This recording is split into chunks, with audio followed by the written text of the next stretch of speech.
Hello, everybody. Cam K here with you tonight on ONTrack Weekly. Make sure the TV is off on the background. How you doing tonight, everybody? We are officially here. This is it. I can't believe I'm saying it, but 2025 racing season officially begins this week. Yes, Merrittville has already started. They started theirs, last week? But we've got asphalt racing is going green. Flamborough and Sunset are going green as of Saturday. It's looking cold, but so far it looks to be pretty good in the weather in terms of rain slash sun. Looking okay. Um, gonna be a really big season. Now, a lot of things are happening, right? We know Sunset Speedway starting their season up. They are starting 3 p.m. Okay, so that's the big difference between them and Flamborough. Flamborough's regular 6:30. 3 p.m. starts for Sunset means the start of their day is going to be a lot earlier. Pits open at 9 o'clock. And we've got a full card for the Steve Slaughter Classic taking place. Entry lists are kind of all over the place right now. I really don't know where we're going to go in terms of entries. It could very well be a very quiet opening weekend. Seems like a lot of people are kind of running behind based off of weather and getting going.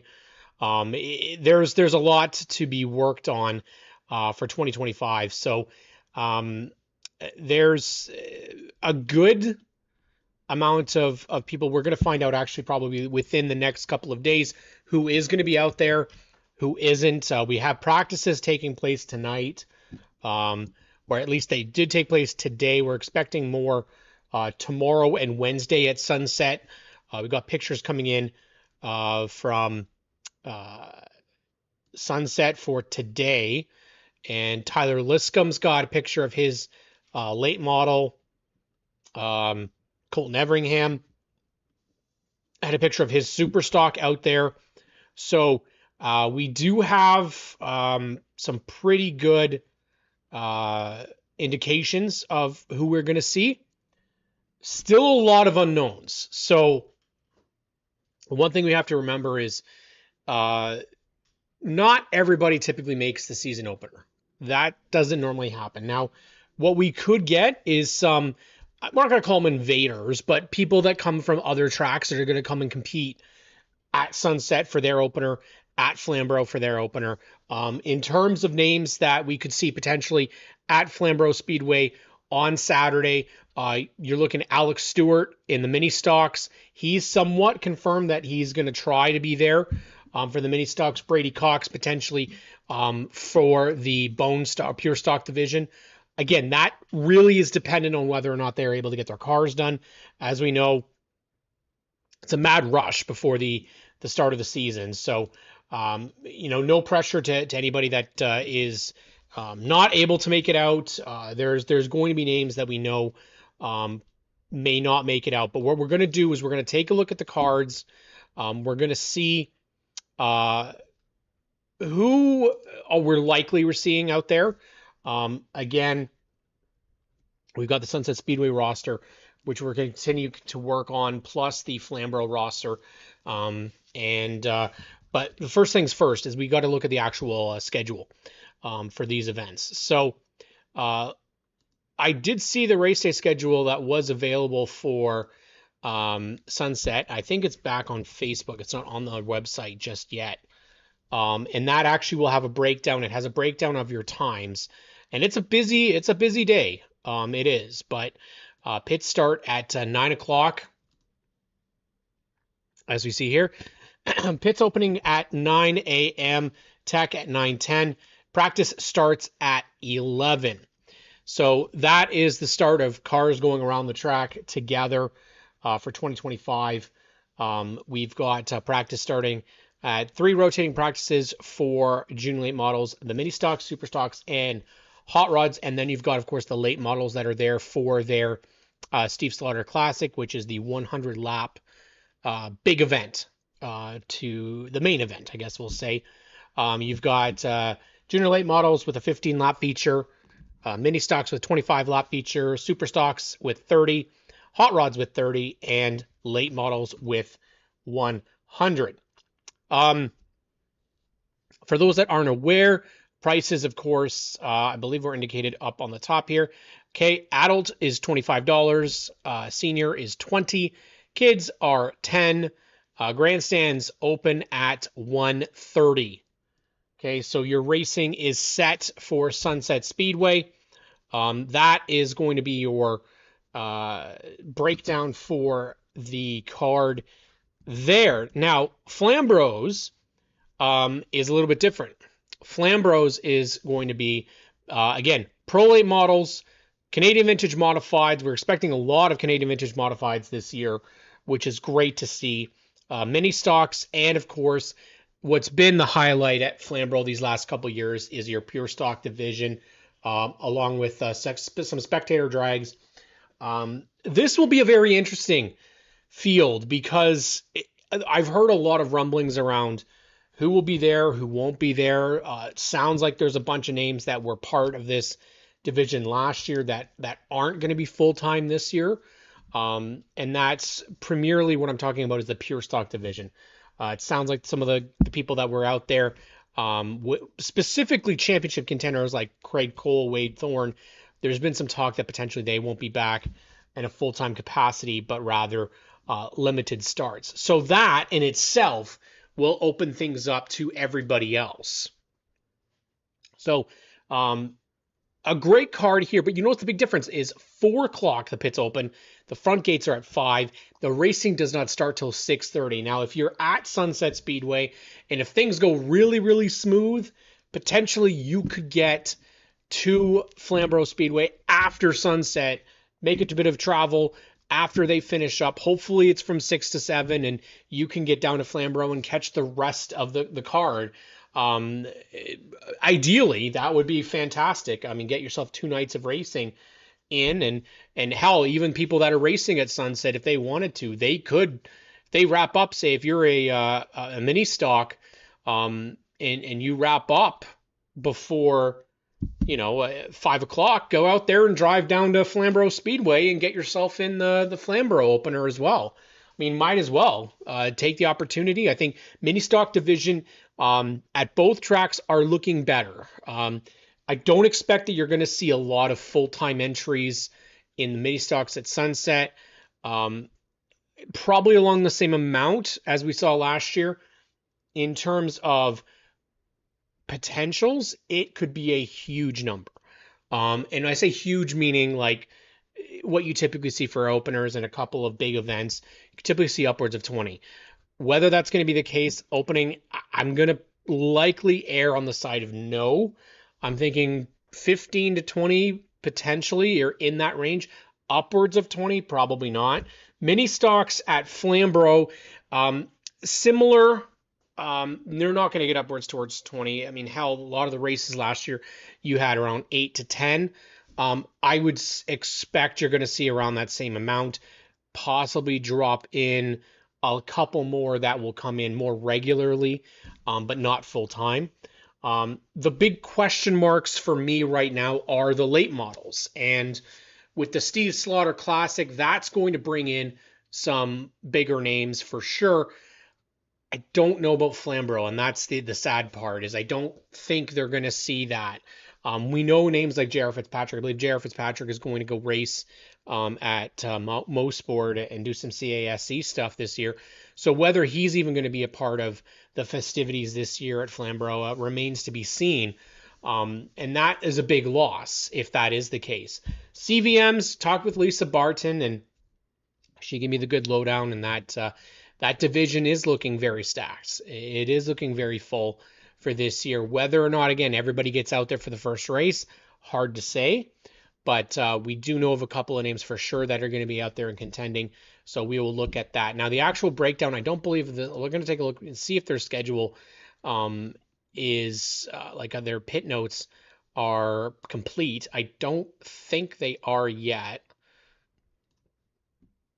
Yeah, it doesn't appear that they don't have their schedule out yet for specific. I don't think Flamborough actually typically does that. I don't think they normally announce when practices and stuff will take place. It's something you kind of find out while you're there. So you got the slaughter on first, and then you also have Flamborough Speedway taking place again same day, which is great. I mean, I think what would be beneficial is working and trying to get people to do a combination night. Um, Drive traffic where you can. This is going to be a very telling couple of weeks as to what we are going to see at each track.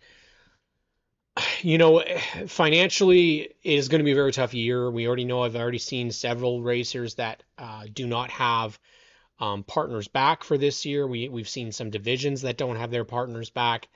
The big questions are always going to be like, what are we going to see? Weather-wise, it looks cold. It looks like 9 degrees with a low of 2. That's Innisfil. So that's what it was as of this afternoon. Now, if that continues in Saturday, we're going to have probably some people that will decide not to get out there. The track will probably be very difficult to drive. And we don't really want to see, I don't particularly want to see a big bunch of chaos on night one. That would probably be pretty devastating to start the season off with a bunch of wrecked race cars. And unfortunately, like, it does seem to happen every year that we do have a bunch that it just seems to happen. So we talked about Innisfil, their schedule, their weather right now for the Saturday is looking decent. Not amazing. Obviously, we'd love it to be warm, and it's just not going to be that. And then we're just taking a look right now at Millgrove, which is Flamborough. And we're going to just take a quick look and see what they're looking at, potential for this weekend. And this is really early. We're only on Monday, right? So a lot can change. Very warm today, obviously. And they've got a lot of rain, but it looks actually a little bit better, actually, Flamborough Speedway. 12 degrees with a low of 3, and sun all day. So great news for the season opener. We don't need any delay to start the season. We need to get going here. We need our divisions to get going, racing to get going. That's the big thing right now. In terms of who we could see, we're going to get to that in a little bit, but we did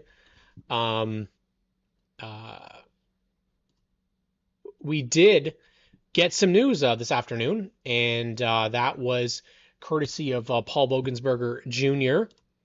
And Paul Bogensberger Jr. Has announced with one of his partners, actually, MTC Towing.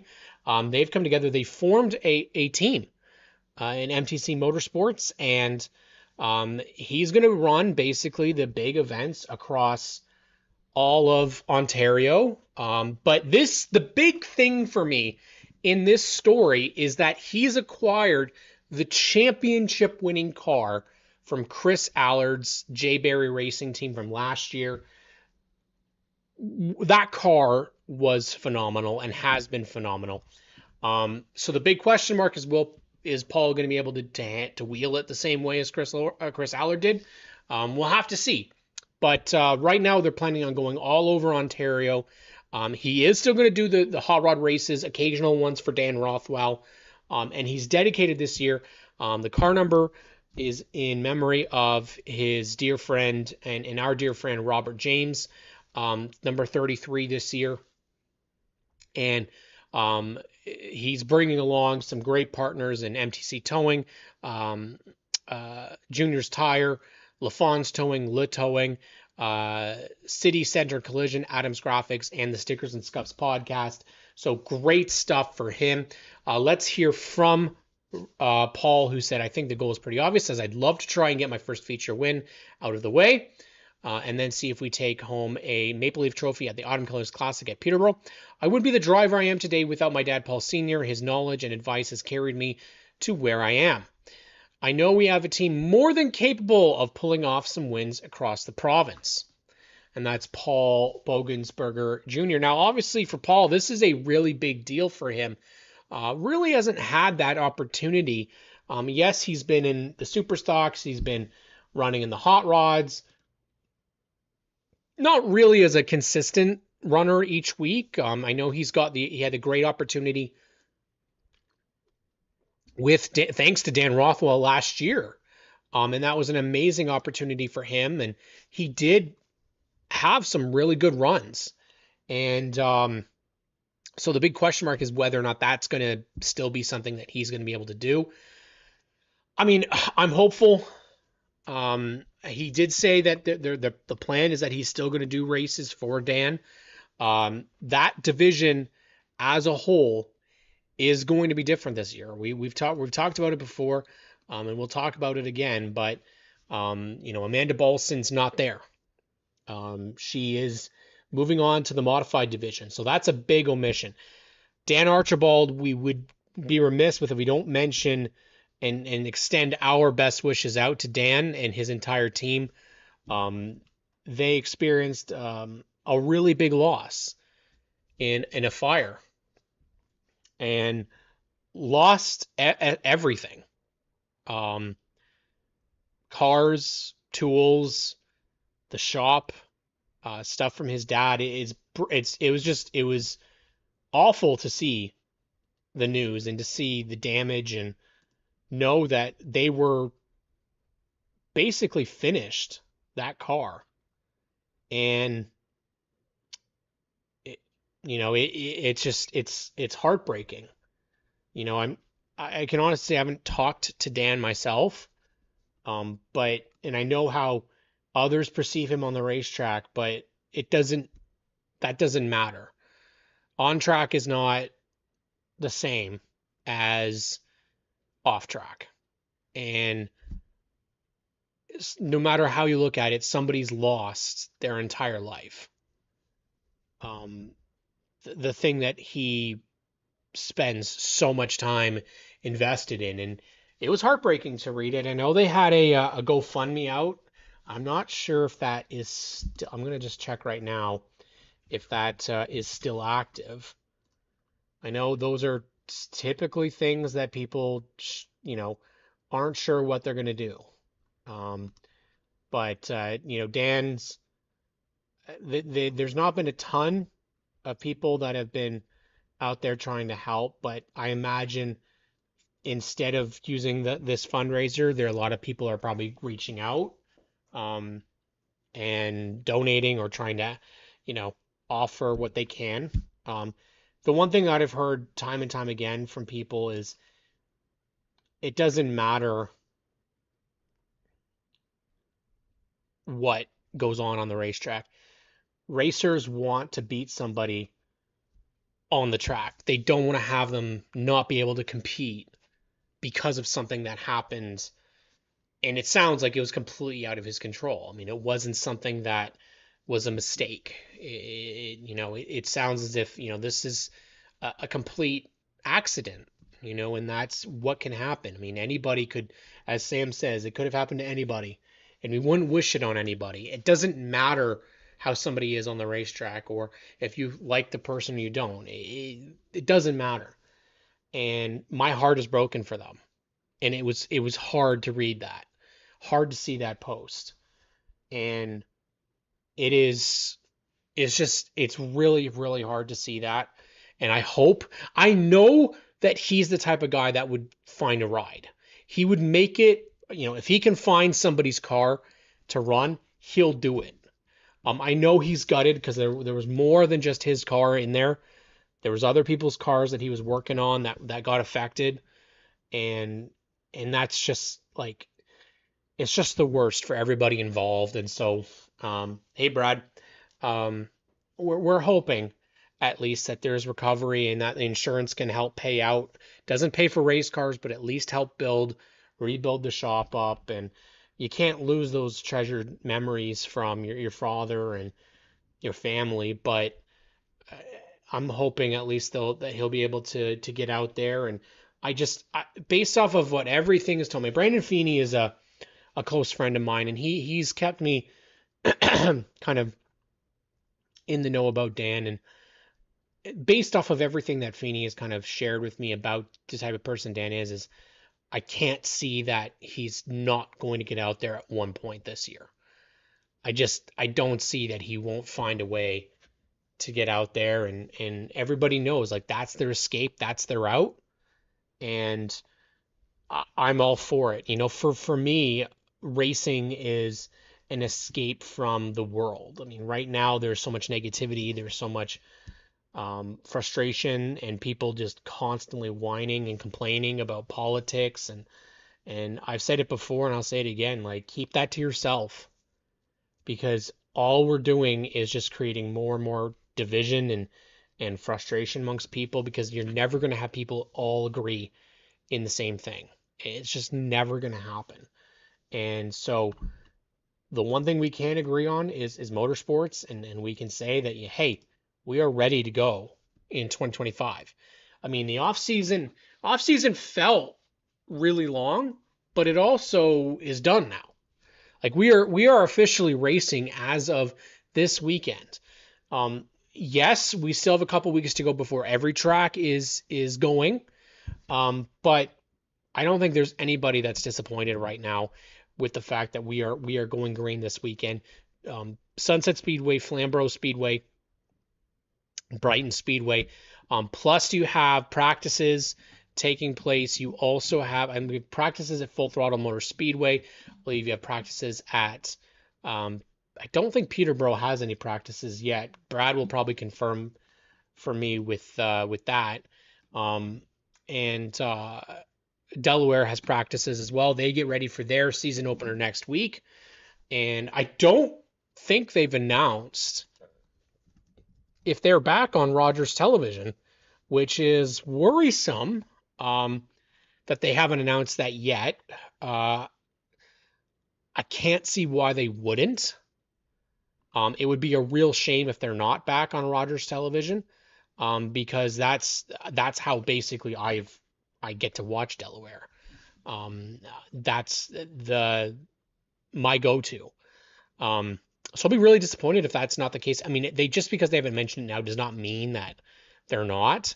I'm just trying to see if there's any mention of them anywhere. I don't see it on their website, but again, that they might be waiting to announce something. One of the things that I really like about these guys is that they tend to wait until Mondays to start updating their rosters, and they've added actually a driver to the Superstocks. They've added Pete Vanderwist Jr. So he's been added. V8 stocks is still looking very empty, but we know we're going to get more. Again, a lot of people have said to me that they actually wait right until the very end before they register, and no updates on V8s, no updates on bone stocks, and no updates on the open wheel modifieds, which I'll be curious to see what that field looks like. It's got 3 listed right now. Obviously, a field won't. I can't imagine it's going to only be 3 cars. I imagine you're going to see more than that, but as we saw with Sunset Speedway, it's difficult to get going with certain divisions, especially when you're just starting out. Hot rods was like that, and modifieds were like that. Both of those divisions looking very solid for 2025. In terms of partners at Sunset Speedway right now, let's take a quick look at what we've got, what we know. There could be more names coming, but this is what we've got listed at Sunset Speedway. You still got your juniors haulage, bone stocks, St. Ange Recreation, super stocks, and your GD Codes used car superstore late models. So I've got 3 here. I believe your hot rods do have a partner out there as well. I'm waiting to see whether they're going to make an announcement over that. I mean, obviously this week is the week to do it because they're going racing on Saturday. Junior late models as well, mini stocks, mods.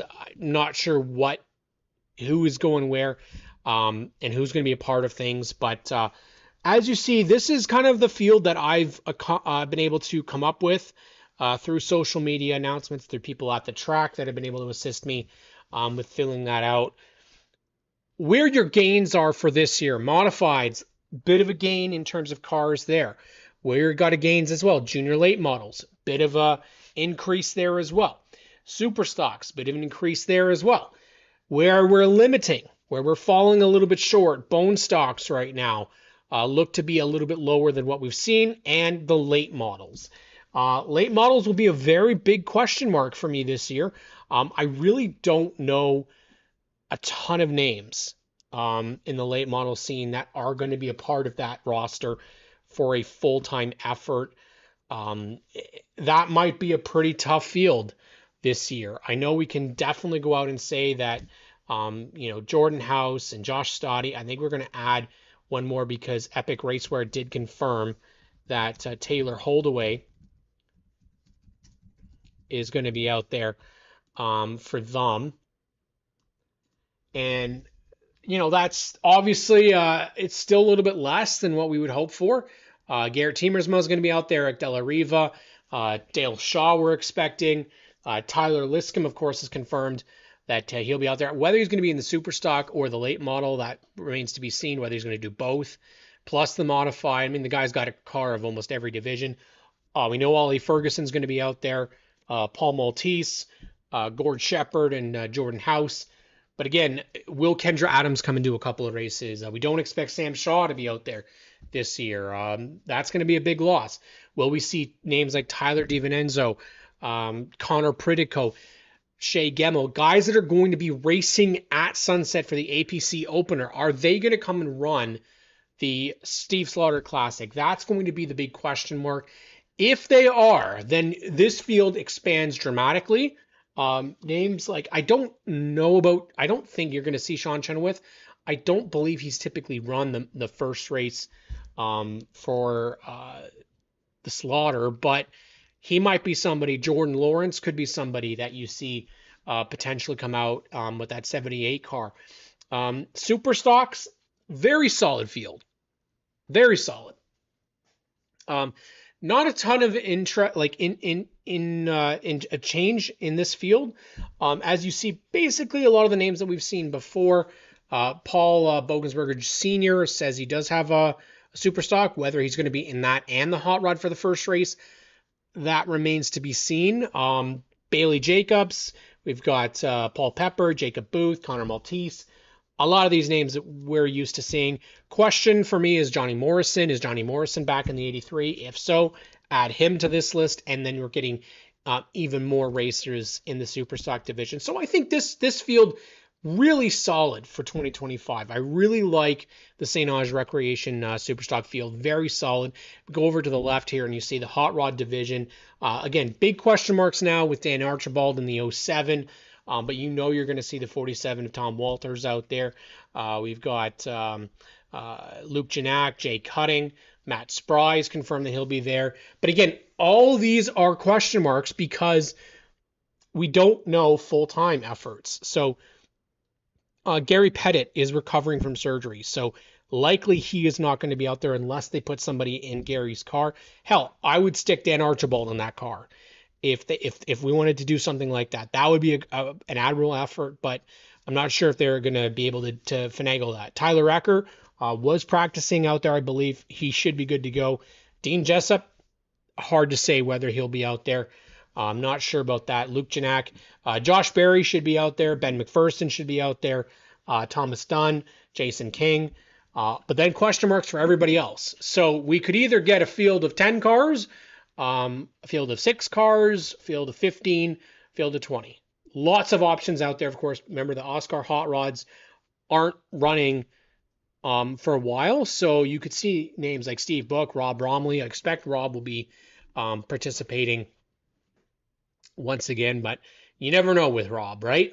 Mini stocks, again, modifieds are off this week, so they're not going to be a part of the card, neither with the bone stocks. Mini stocks, Chris Cunnington, I don't believe will make the opener, but you never know. He could find himself a ride. I know that he's dealing with a pretty significant situation with that car. Austin Jeanette, I don't know. I know the plans were potentially to do bone stock and mini stock. No announcements yet, so we'll have to see kind of what happens at Daytona. Bob Finnemore, he should be ready to go. Randy Butler, I don't know. I know they've worked on that car. Whether she'll make the opener, I'm not sure.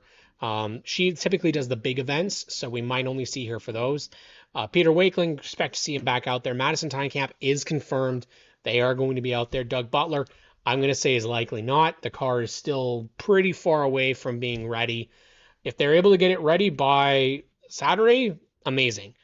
Doug Willman, again, not sure on SKLD's plans right now, whether they'll be able to make it. Andrea Lusk, we expect to see her back right from the start. Chandler Boss should be ready to go. We know Jacob Sutcliffe is ready to go. Chris Inglis might be a question mark as well. Question mark because just acquired that new car from Brandon Burnett. So that might be a little tough to get that all ready in time. If anything, he'll get it out there and the car won't probably be wrapped, but I can see that they'll probably get out there. Wyatt Sutcliffe, Chris Allard. Chris Allard's a big question mark right now. Coleridge Finnemore should be ready to go.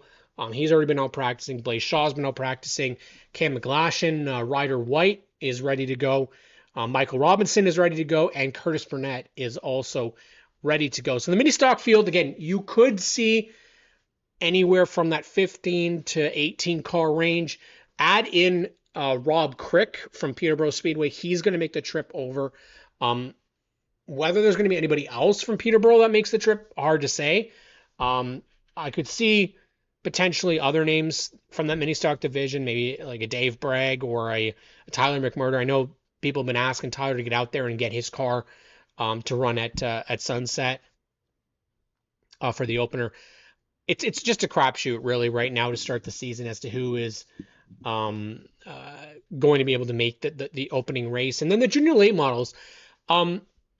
This one is a very interesting field because there's another name on here. The Vistra boys, I don't know their names, so I can't add them to this list yet.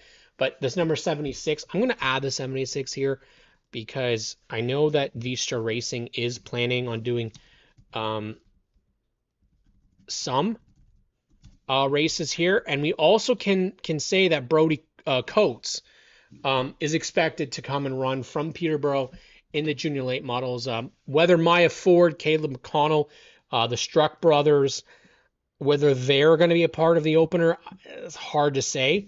I don't really know. Same with Keegan Sudsbury. I don't know if Keegan Sudsbury is running Sunset or running Peterborough. So I'm going to guess Sunset because he was testing. So we might as well, because I don't know why you would run and test there if you weren't going to run it. So we'll add Keegan Sudsbury there as well. And then all of a sudden you're looking at a pretty big field for the junior late models to start off. Maya Ford, like I said, Caleb McConnell, the Struck brothers. Don't know about what their status is going to be for the opener. I know we had Ethan Lind last year. Not sure what his status is going to be either. Troy Purvis has been out there and he's been running several times in practices, so we definitely expect to see him running. Morgan Moore, definitely see her out there. Ronnie Mason, for sure. Josh Davenport. Rylan Camrath, absolutely. And then Kane McAllister, we expect will be there for the season opener. I would imagine if Kane is running, that Corey will run the hot rod if it's not sold. But I could also see Corey maybe not, because he wants to experience and help out Kane in his first race at Sunset. But that's where we're at for the Sunset field. Very, very decent numbers, like I said, but it could completely be a crapshoot, especially with the way the weather is looking, with it being very cold. So that'll be kind of a big question mark for this opener. Now, Flamborough, on the other hand, I don't have as much information about. And the numbers are very different at Flamborough Speedway compared to what we see at Sunset. Now, I will say right now we'll start with it. That they got their pure stocks, their mini stocks, their CVMs, and the late models on the track. I say 11, Ash, but it's going down to 2 and 3 degrees, so that will be cold. Um, it'll be a progressive 11 dip, right? So that's why I say it's colder than what we've seen before. The season opener in the last couple of years, we were up to at least 15, 18, 22. And then the first year we went to the NASCAR Canada Series, second year, sorry, that they were the opener, it was like 33 degrees, feeling like 44.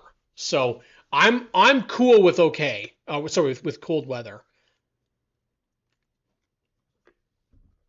Um, so the Hogan Lawn McClurkin Properties Pure Stocks, this big question mark. Um, there's a lot of names that could be there, could not be there. Uh, Part-time names that'll show up. Really is going to be a crapshoot. The typical field I would expect you're going to see is what we saw last year, maybe a little bit less. 18 to 20 on a regular.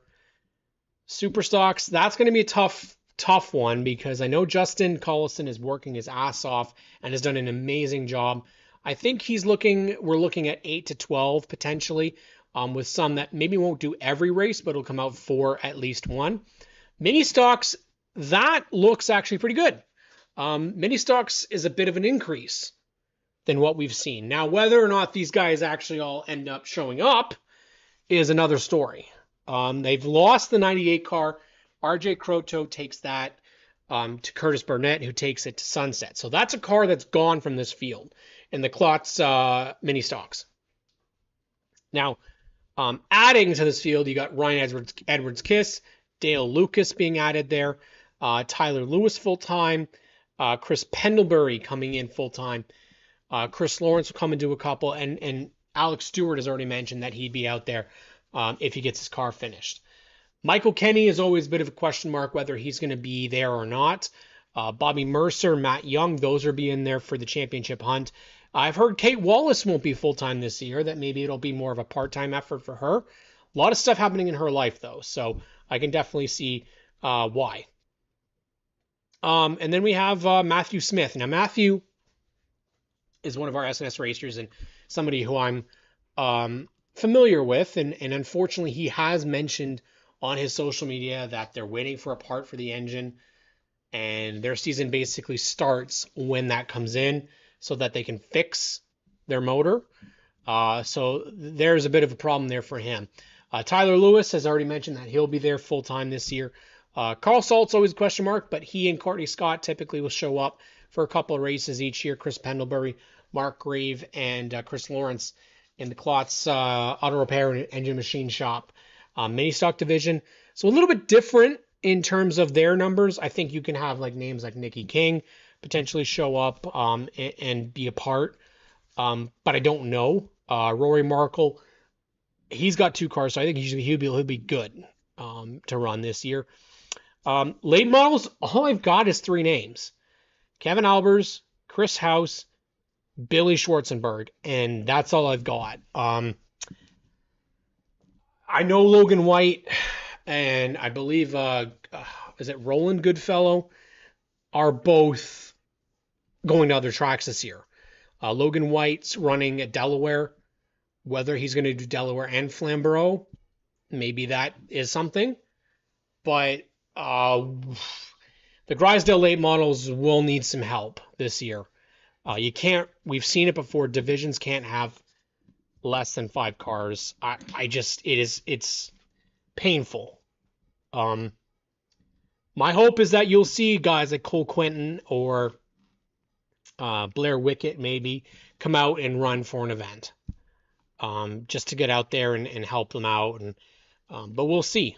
Grindstone Canadian Vintage Modifieds, solid list right here. Mike Pod, Ricky Williger, Steve Lyons, Scott Tonelli, TJ Marshall, Jason Keane, Rodney Rutherford, Dale Henwood, Rob Clark, Heath Penny, Jay Pepin, Maddox Pepin, Mark Klotz, Chris Pendlebury, Jordan Ramsbottom sharing that ride. Cam Thompson, Dave Evison, sorry, and Ty Riopel is what we had previously. That's the names that I had before. We might still have some additional names. I think somebody mentioned to me today that they bought a CVM, so there might be a new one coming. And then, of course, so we talked about before the Hogan Lawn and the Kirkland Properties of Cambridge pure stocks. And Chase Mitchell, probably somebody I think you're going to watch for the championship fight this year, along with Spencer Riddell. Courtney Scott potentially out there. Chance Rogers, we already know he's been out there testing. Wilms and Fiddler, not sure what's going on there. Maybe they'll do a couple of races. Maybe they'll be full-time again. Haley Hill takes over the 28 for Cam Thompson. Jillian Hills, I expect that she'll be out there in some capacity this year. Rachel Mitchell, John Cote, Mark Allen, the Pug is back. Leo LaBarbera, Tegan Ellis, Mac Ingram in the 47 for BT Racing. Owen Brooker, got a new name in Murray Nichols. Rick Mitchell. Unfortunately, Murray, I believe, had a fire with his car at practice, so not sure what's going to happen with him. Rick Mitchell. Caroline Kelly in the 79. Mike Hall, Lisa Barton in the 85. And then the Watsons, Craig Cole and Megan Mitchell. So this is another one where I don't know full-time what we're looking at. Probably around the same amount of cars full-time. Week to week, though, might be tough. Rich mentions that the Only Fours Traveling Belt will be on the line for the Pure Stocks this weekend at Flamborough. Who picks up race number 1? I'm going to go out and say that, because I probably should do predictions, and I don't normally do predictions on this show, but it's always fun to kind of see. I'm going to go out and say for our divisions out at Flamborough, I'm going to go with, I'm going to say TJ Marshall to win the CVM and Jason Keane to win CVM. So I've got those two picked. We're going to go Billy Schwartzenberg to double down in the Grisdale late models. Mini stocks, Matt Young is going to take one. And I'm going to say Bobby Mercer is going to take one. And in the bone stocks, I think you're going to go Spencer Riddell. And you know what? I'm going to put Rick Mitchell. I'm going to pick Rick Mitchell to take one as well. So those are some picks for Flamborough. Let's go back to our sunset. I want to hear from you guys who your picks are going to be. So you got bone stocks. I'll leave them on the screen here for a little bit longer for your. Remember, there's 2 features at Flamborough, so that's why you got to pick 2 winners for each division. Who's doubling down? Who's going to take at least one event? I'm going to go, like I said, I'm going to pick Spencer Riddell and Rick Mitchell to take bone stock events. I'm going to go with Matt Young and Bobby Mercer and the mini stocks. And then in the grindstone, vintage modifieds, Jason Keane and TJ Marshall is who I'm going to go with there. In the late models, if it's 3 cars, Billy Schwartzenberg has got to be the guy I'm going with. I'm going to go with him to double down for Flamborough Speedway. Let's head over. I don't have any suggestions for picks right. Oh, maybe I do. John Crash says, I sent the track an idea of rules for a 6-cylinder or Ford Crown Vic class because their class is doing well down south and they only get 4 or 5 super stocks. Hopefully this series helps, but I only see 8 cars listed. It is what it is, John, right? Like, the tough part is what works down south doesn't necessarily mean it's going to work up here, right? We don't have a Garrett Mitchell. We don't have a Cletus McFarland up here that's really pushing good stuff. He does a great job with his Crown Vic stuff. We kind of, in a way, need somebody that's going to be out there and promoting, and I'm all for new ideas. I don't think you need to replace super stocks. Right now, I would actually say late models are the ones that are looking in trouble, but even if it's just something like what you suggested, but an invitational, something that's put on 3 or 4 times a year, I'm all for it. Try it out. Why not? What's the worst that'll happen? You try it out, doesn't go well, and then you try something else. Sunset. Okay, they only have the one features. So the one feature. So if we're going to junior late models, I am going to easily say, I was going to say Josh Davenport is going to dominate, but I'm actually going to go out and I'm going to say Rylan Camrath is going to get his first feature win. I think that kid is going to be so damn good in these cars this year. He showed so much promise from his first start to his last start of the year last year that Rylan Camrath is my pick to win. Surprise pick would definitely be Ronnie Mason.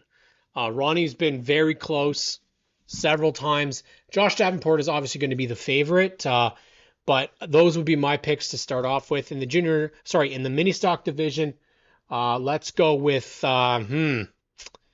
this will be depending on who shows up, but you know what? I'm going to go out and say that the champion, Jacob Sutcliffe. Well, actually, you know what? No, I would love to pick Jacob Sutcliffe, but I'm going to pick the guy that basically battled with him to the very end, bumper to bumper, or really fender to fender, and resulted in a really crazy finish. I'm going to go with Coleridge Finnemore to finally win in the mini stock division. I'm going to pick Coleridge. I think he is going to be up there battling. There's a really close field.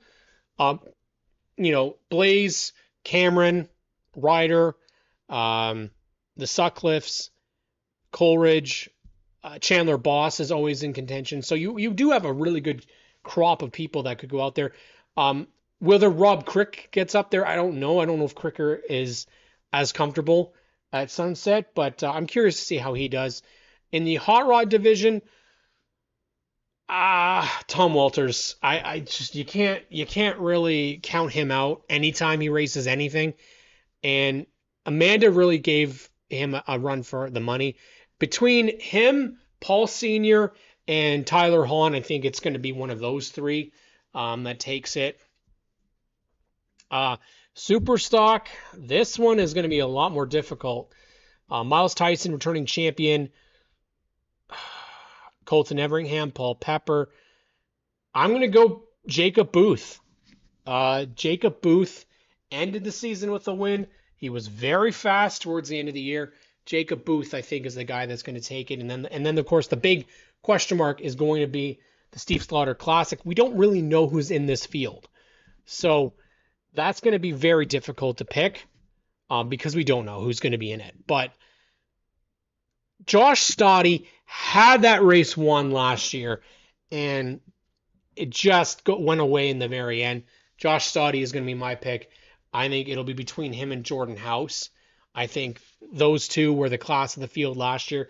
Now, maybe I'm wrong. Maybe we have a Shea Gemmell. Maybe we have Tyler DiVincenzo. Maybe we do have Kyle Steckley show up. And if they do, automatically that brings everybody else into the category. That brings them into the conversation to potentially go out there and win. And that would be great to see. I mean, we want to be able to have a weekend where I think names are made.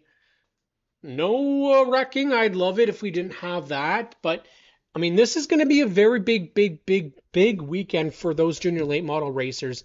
I mean, right now, you add in Brody Coates to this field. If that entire field shows up, that's a big crop of young racers. 1, 2, 3, 4, 5, 6, 7, 8, 9, 10, 11, 12, 13, 14, potentially 15. I don't really want to see that many to start the season because it tends to be a little chaotic. So I'm hoping what we'll see is a solid 10 car field would be good. I don't really know. Like I said, I don't know about the Strucks. I don't know if McConnell or Amaya Ford are going to be there to start the season.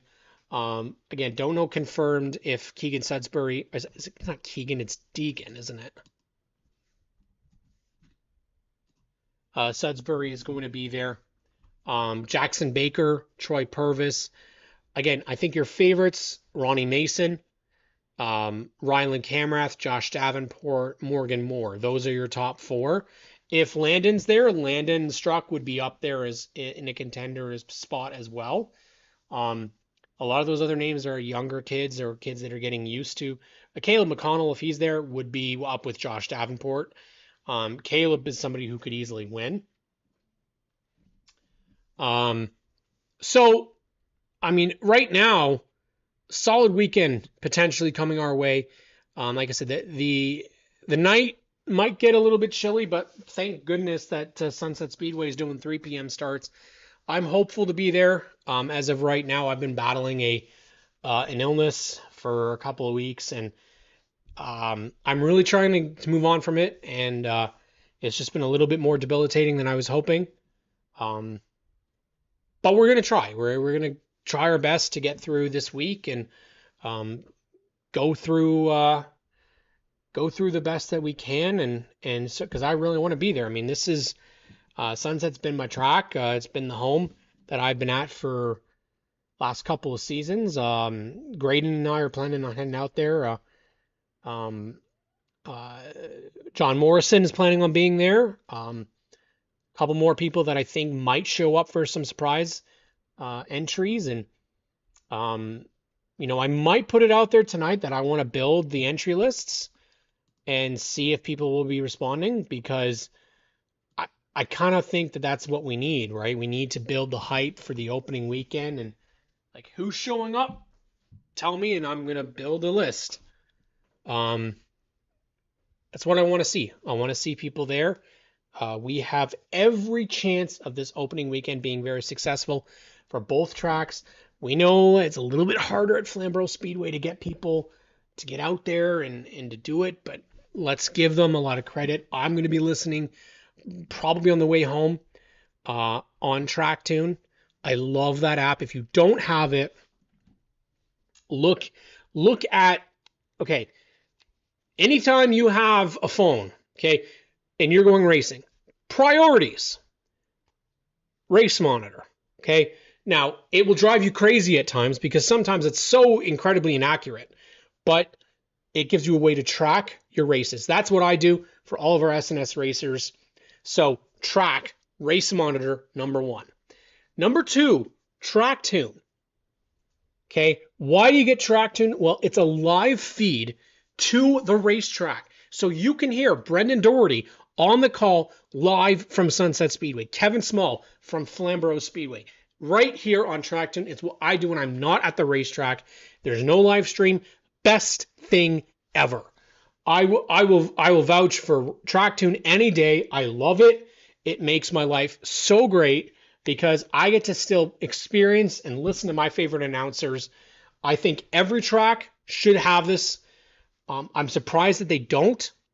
I would listen to Full Throttle Motor Speedway. I would listen to, no, Grand Bend has a live stream, so they're off the hook there. Peterborough Speedway. This app needs to be available because even if you're at the track, what you could do is get your Track Tune app, get yourself some wireless headphones, use your Bluetooth, hook it to your Track Tune. You can listen to the PA right in your headphones instead of trying to hear it over the sound of the cars. I'm telling you, the racing experience is everything, and you can make it, and we can make it as great as possible. We don't need any more excuses. We are ready to go racing in 2025. I am so ready to get this season underway, to see our competitors out on the racetrack. For us at Stickers and Scuffs, we have over 200 racers this year that are repping us, and that is such a thrill. It is so cool to see. It makes, and I'm thinking, because Ash is in the conversation here, she can attest to this. When you get your brand on a race car and you have somebody repping you, it takes it to a different level. All of a sudden, it's not just racing anymore. It is something that I am now invested in. I care how each one of our drivers do. I want to check in with them. Colton Everingham, a perfect example, sending me updates on what's going on throughout his week. That means a lot to me. Means a lot to me as someone who's put himself out there. We've put our brand out there on the race car, And all of a sudden, those racers that do that, it means and it shows me that they care. That they care about that partnership, that they want us there. They want to keep us informed. So do that for your partners. Make sure you get out there, support the racetracks this weekend. It's extremely important we start this season off with a bang. Screw politics, screw everything that you're unhappy about, because guess what? There's going to be people bitching all week long about politics. I'm not here for any of that. I don't care about it. I don't want to hear it. I want to hear you're coming to the racetrack, you're going to strap in, and you're going to go run around in circles for 25, 50, or 100 laps. I don't care. Let's do it. Let's see you at the track. Sunset Speedway, Flamborough Speedway, Brighton Speedway, Saturday here on ONTrack Weekly. We'll see you next week, and we'll break it all down on GeForce TV.